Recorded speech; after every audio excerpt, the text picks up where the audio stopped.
chose Dr. Boudreaux because I'm a nurse on the North Shore, and when I met him in the hospital, he was so kind and he's skilled and his reputation is impeccable.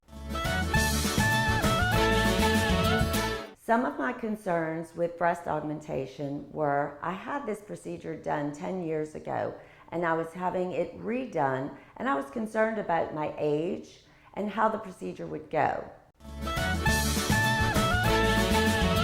Dr. Boudreaux made me feel comfortable that I was a good candidate for this procedure.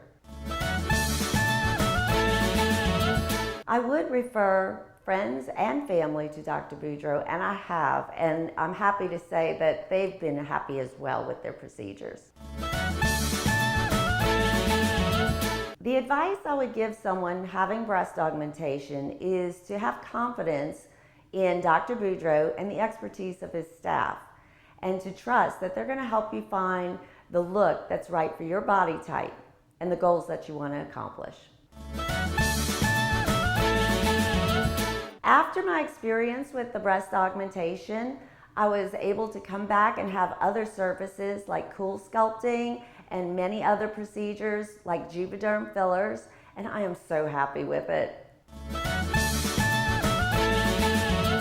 When I come to Northshore Plastic Surgery, I feel like I'm amongst friends and family.